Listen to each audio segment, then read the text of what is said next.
Welcome to Talk Tickers. Today, we're diving into Qatar National Bank's latest earnings. And let me tell you, the headline number does not tell the whole story. Not even close. Let's get into it.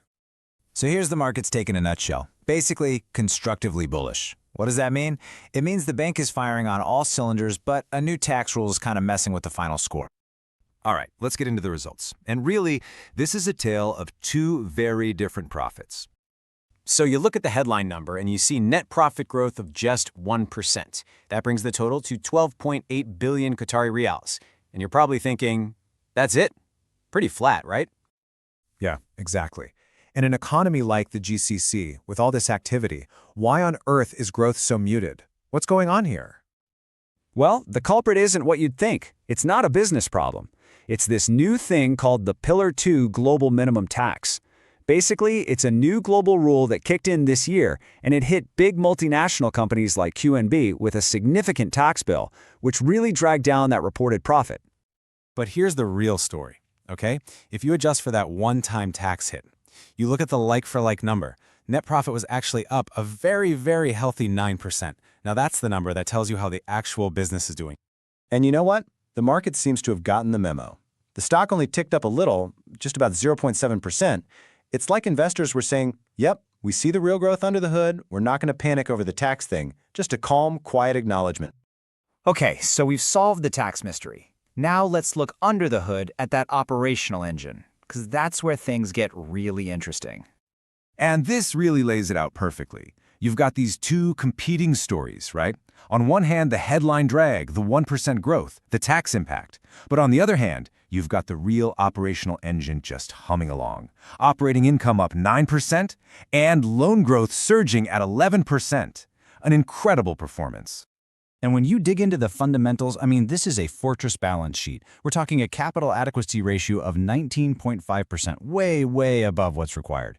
And look at this efficiency number, a cost-to-income ratio of 23.3%. That is just best in class. They're one of the most efficient big banks out there, period.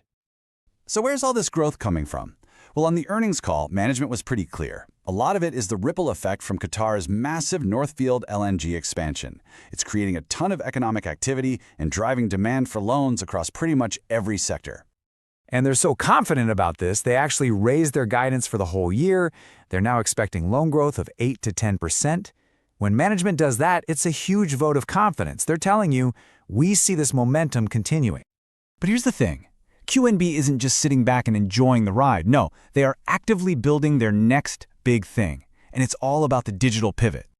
This was the big news on the call. They've got the green light, regulatory approval for something called EaseBank.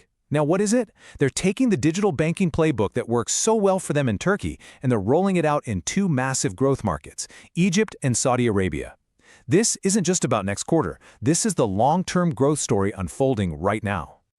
So, looking forward, what should you be watching? Here are the key things that could move the stock. First, any news on how they plan to mitigate that Pillar 2 tax. Second, we'll be looking for the first numbers, the early key performance indicators from those EaseBank launches. Then, of course, keep an eye on credit costs versus that strong loan growth, and what happens to their margins as interest rates eventually start to ease. All right, let's put it all together. Here's our take on QNB, what we think is next, and our official rating. So after digging through all of this, we are putting an outperform rating on the stock. And the reason is simple. You've got fantastic core profit growth that's being hidden by a well-understood one-time tax issue. You've got a best-in-class balance sheet and efficiency. And maybe most importantly, you've got this huge potential growth driver in their new digital bank, which we think the market isn't fully pricing in yet. That's real value for 2026 and beyond. So, how do you play this?